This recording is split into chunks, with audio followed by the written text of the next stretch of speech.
J.D. Vance and for a great job, and also our Secretary of State, Marco Rubio, has done a fantastic job. So Rwanda, long-term war with the Congo, a very bloody war. They're all bloody, but this was a really bloody one, is going to be making peace with Congo, and they can get on to making trade deals with the United States and other places and have a much more normal form of life. We're very honored by that. As you know, we did a very great job with India and Pakistan, and we had India in. It looks like we're going to be making a trade deal with India. And we had Pakistan in. It looks like we're going to be making a trade deal with Pakistan. And it's a beautiful thing to watch. Serbia, Kosovo, likewise, they've been fighting for years. And as you know, we brought that one to a conclusion. And now we have a couple of big ones. We have Russia, Ukraine, which is making a little bit of progress.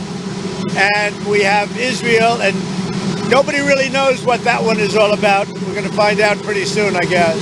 Mr. President, the Iranian foreign minister this afternoon said if the U.S. is serious about negotiations, that you would call up Israel and request that they stop their airstrikes. Will you make that request? Well, I think it's very hard to make that request right now. If somebody's winning, it's a little bit harder to do than if somebody's losing.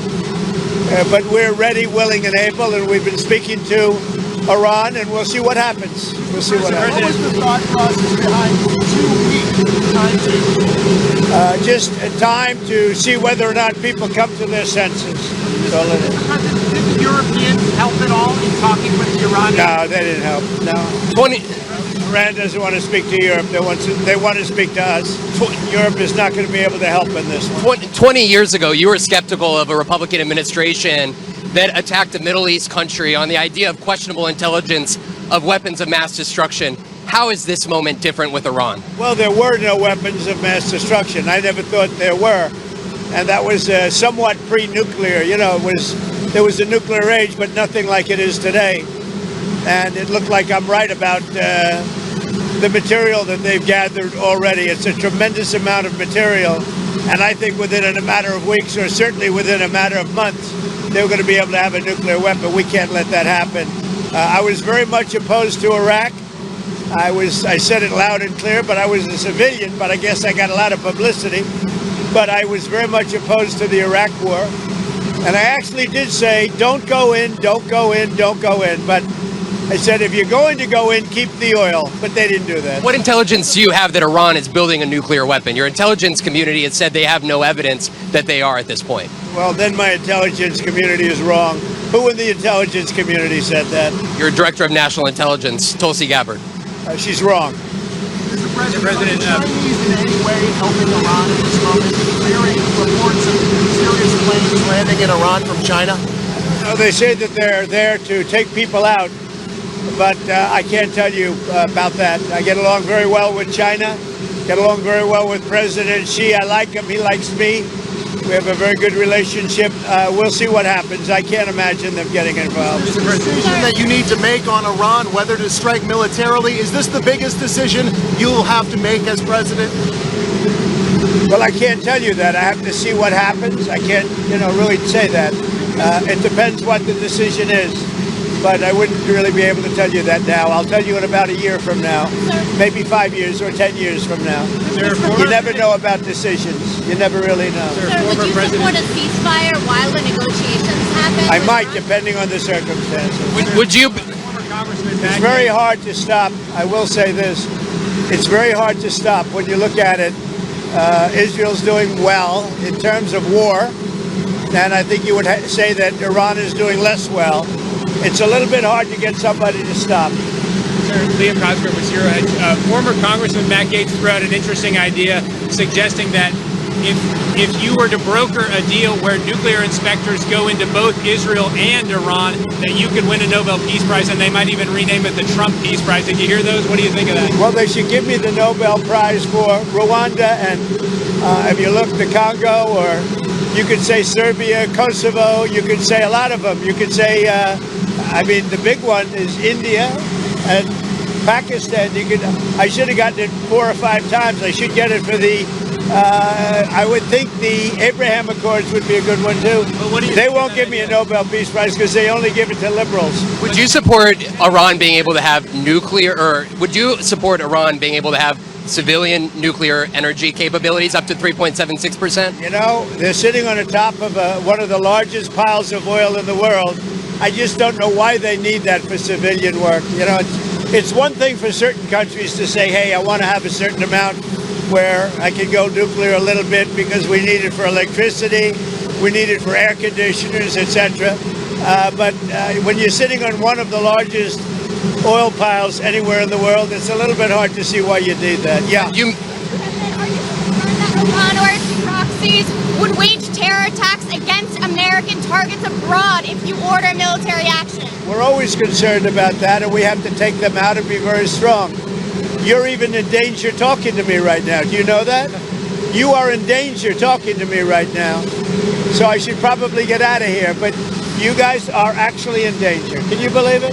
One more. Is it still your expectation that NATO countries spend 5% of their GDP on defense spending? Well, I think they should do that. I don't think we should, but I think they should. We've been supporting NATO so long. In many cases, I believe paying almost 100% the cost. So I don't think we should, but I think that the NATO countries should, absolutely. Like Spain decides not to? Well, NATO's going to have to deal with Spain. Spain's been a very low payer. They were always a very low payer.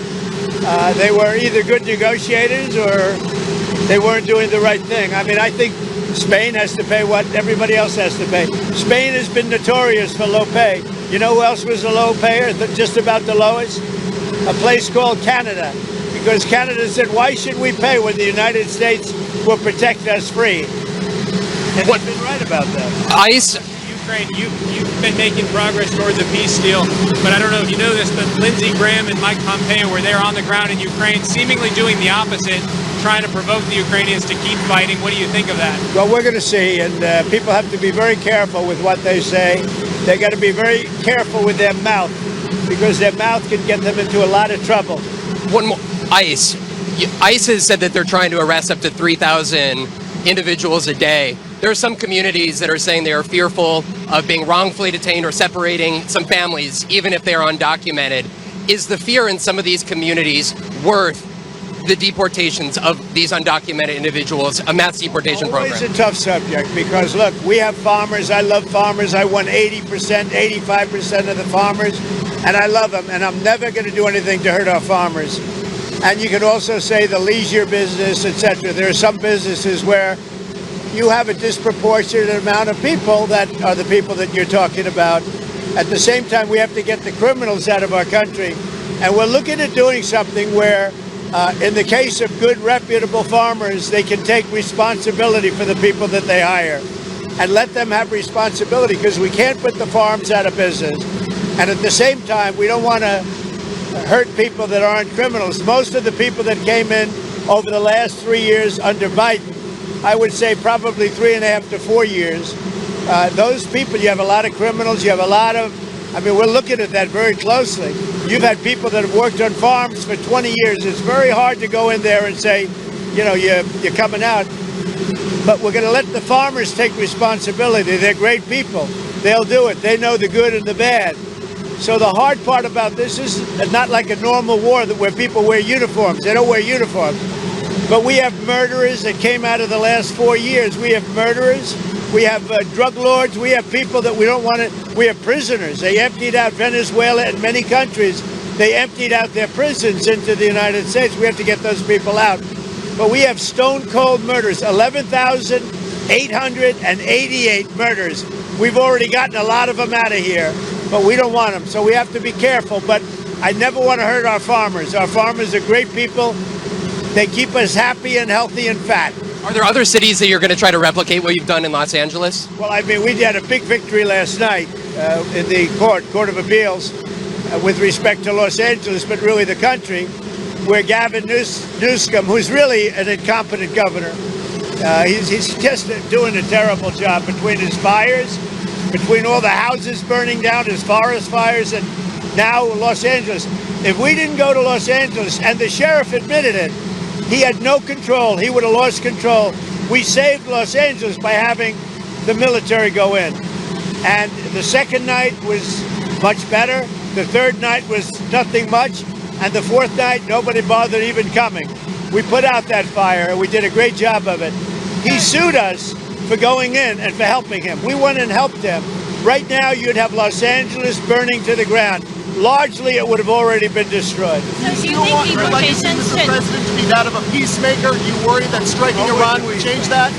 Always a peacemaker. That doesn't mean sometimes you need some toughness to make peace, but always a peacemaker. Can you win in Iran without ground forces? Say it? Is an aerial campaign in Iran enough, or do you need ground forces? Well, I'm not going to talk about ground forces. The last thing you want to do is ground forces. Does Iran have 2 weeks, or could you strike before that? Are you essentially giving them a 2-week timeline? I'm giving them a period of time. We're going to see what that period of time is, but I'm giving them a period of time. And I would say 2 weeks would be the maximum. Mr. President, do you think deportations should focus on criminals or all people who are here illegally? Should start focusing on criminals, and that's what we've been focused on. Very bad criminals, dangerous criminals. But Stephen Miller said to go out and arrest every person who's here illegally. He's told ICE to arrest everyone who's here illegally. Do you agree with Stephen that? and I have a very good understanding. He is a terrific person. We have a great understanding. Mr. President, if there is an attack on U.S. assets, will you promise to conduct a full investigation and make it transparent with the American people before blaming Iran for such an attack? Well, if there's an attack, we'll know almost immediately with modern equipment who made the attack, and those people will be very, very unhappy. Prime Minister... I want to get you people out of danger. You're in danger standing with me. One more. Prime Minister Netanyahu said that they had the capacity to take out all of Iran's nuclear facilities. So what role would the U.S. be able to play, and why would they, if Israel says that they have all of the abilities, their own military? I'm not sure he said that, but they really have a very limited capacity. They can break through a little section, but they can't go down very deep. They don't have that capacity, and we'll have to see what happens. Maybe it won't be necessary. Maybe it won't be necessary. Would you like to see Congress pass a bill that bans child transgender surgeries? Well, I know they're talking about it, aren't they? Huh? We're going to have to see how it comes to me in what form. Certainly, it's been something I've been talking about also. Okay? Thank you. Thank you, Mr. President. Appreciate it. Thank you, everybody. Thank you.